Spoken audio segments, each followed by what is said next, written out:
Hey guys, welcome back. I ended up buying, while it was on sale, the Speedmaster intake.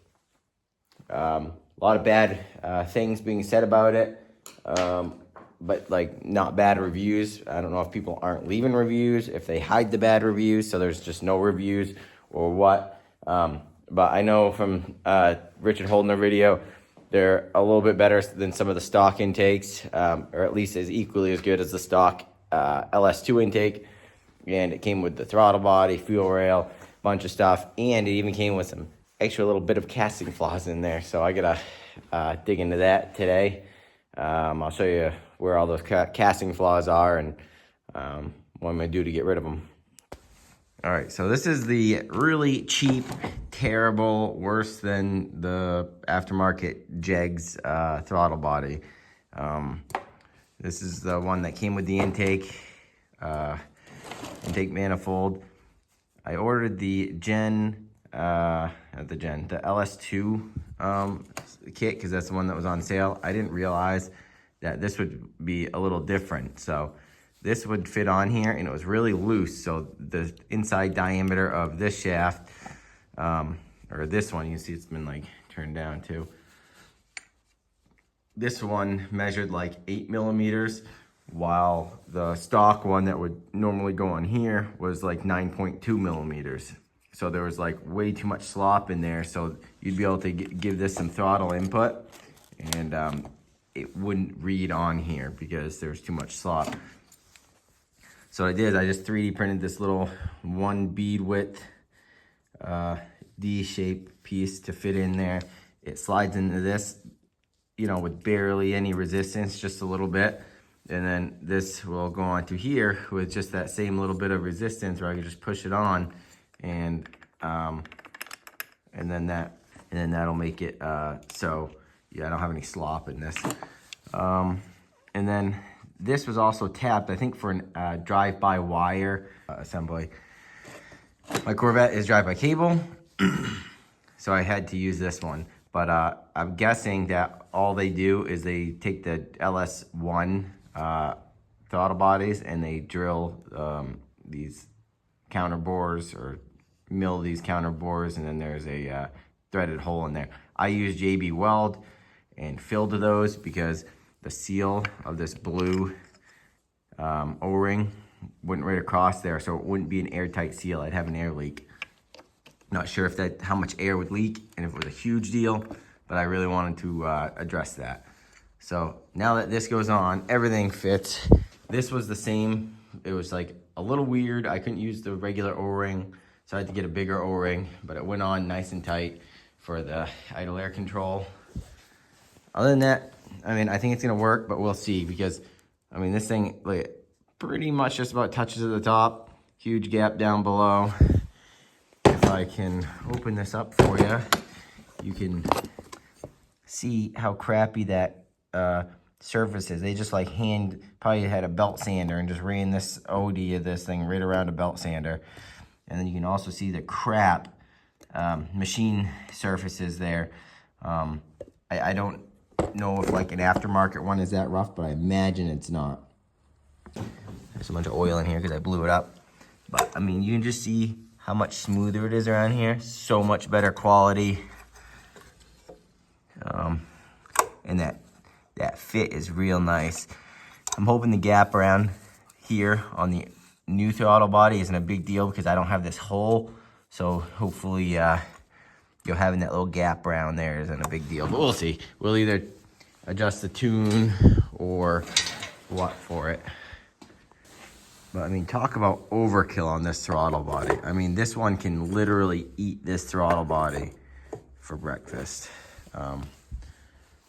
Look at the size difference. That I'm not bragging because that's not gonna make my car any faster, because I know the limitations like in the valves and all that stuff and the rest of the intake, but jeez, that's stupid.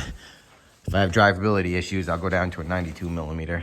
So one thing I like better about this intake so far over the stock truck one over there is it's lower, and there's a lot more room back here than the other intake. I don't have it bolted down, but I have these holes lined up, so it's in at the right location. Down here, you can see some of the casting flaws on the side there. Not a huge deal. I might smooth that up, but the bigger flaws are down right at the ends here.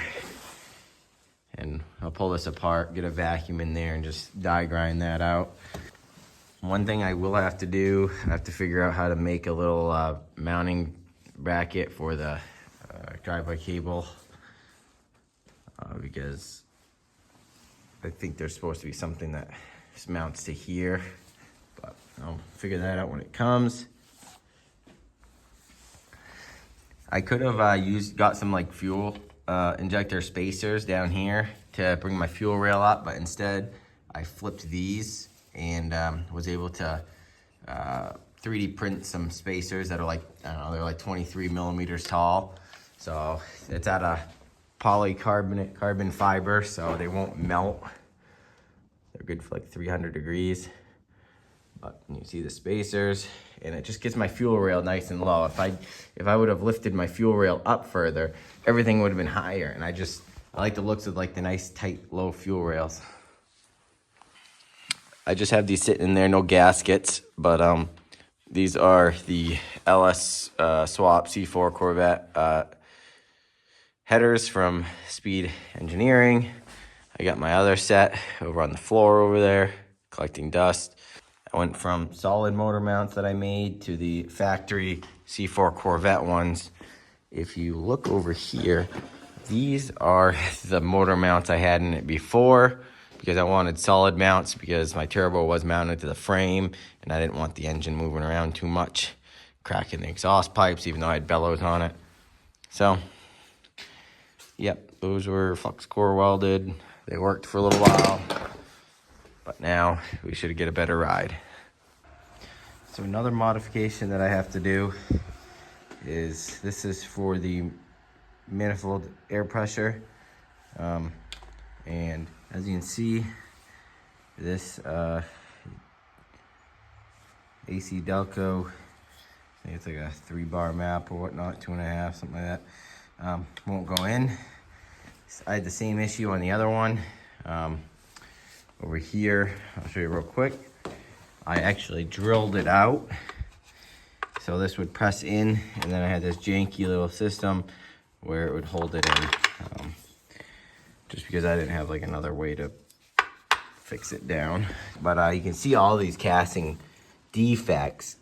It's crazy. It looks like they just beat them down with like chisels. There's probably a thin skin over here, and they beat it down until they blew through all that thin wall.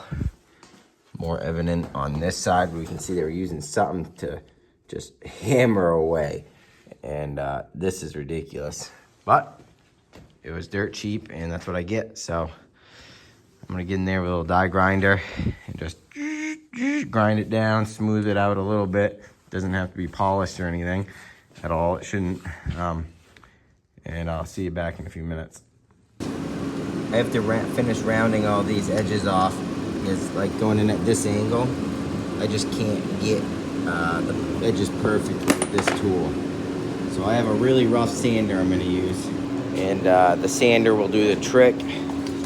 I think it's like 30 or 60 grit, 30 something I think, but I'll grab some of those, smooth those suckers out, and I'll see you guys in just a few more minutes. So things were going pretty good. I have everything pretty much bolted up to get this thing started. I basically got it cranking over with no spark plugs in it. I had everything hooked up. I have to figure out a better way to mount this, but I got my fuel pressure regulator, my filter, get the return out of the regulator, and then it's going to be a returnless fuel rail. So it comes up and just boop, hits a dead end there, and but it works pretty good. It holds 67 psi of pressure with this vacuum not hooked up to anything yet. I got my coolant hoses kind of loosely run. I'm gonna have to, tie these together and kind of out of the way. I have upper control arms coming up.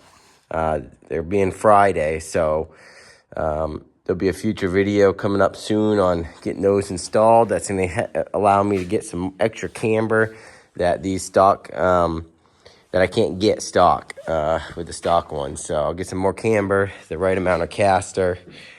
I'm buying a parts car so I can get all this back to factory. Since I don't have a turbo here, I don't need all this room. So it'll be leaned back a little bit, like the factory one. I'm going to buy a parts car for that.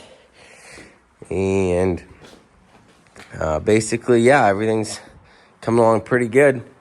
It looks good. It's going to be a ripper when I'm done. But I did mess up. So first things first, let's just see. It's the first time it's going to crank over with spark plugs in it. So we'll see if it sounds like we have like even compression.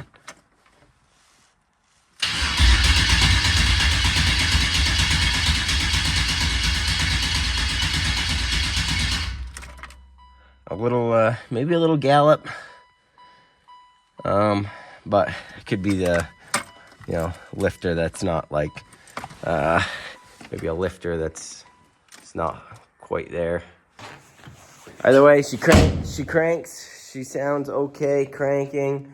But I gotta get on to some unfortunate news. When I was working on this thing,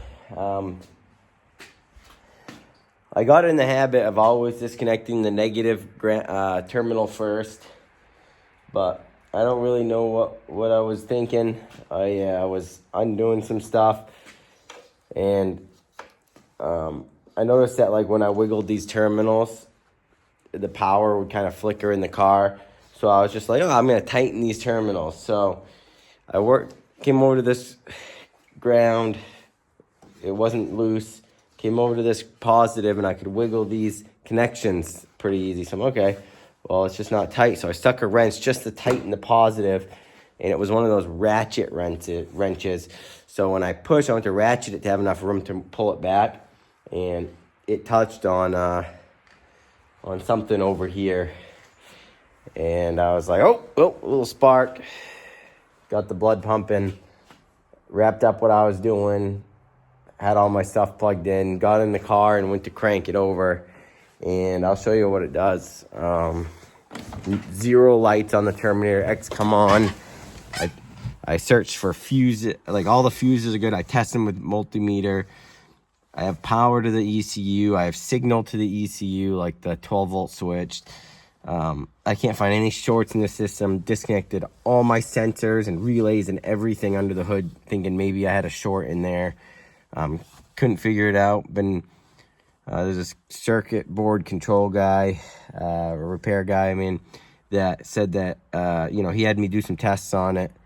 And basically, it comes down to, I'm going to send it out to him, see if he can repair it. If not, I'm out a $1,300 ECU for my stupid mistake. Whatever, though. I made a mistake. I'm going to own it. And I'll just buy a new ECU if I have to. But I'll kind of show you, what happened. So basically what was happening, I turned it on.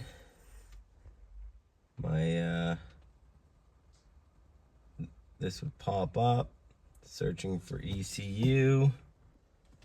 Come to any of my stuff, and it's just all my data is no data. And it just can't find the ECU. 0 lights on the ECU as well. 0 activity. So basically, I'm going to send out the ECU, and in the meantime, I'm going to do all that stuff that I talked about, exhaust, upper control arms, get the radiator stuff all situated, and make it so this thing is turnkey, ready to go once I get the ECU here, so I can upload a new configuration file and do some tuning. So hopefully we'll see you guys in pretty shortly, actually, because I guess I'll give you guys some updates along the way. But thanks for tuning in for a little bit. Hopefully next time I got better news. And I think it's about time I order some jet ski parts. I'll be able to get this marketplace jet ski up and running. So either way, we'll see you guys shortly.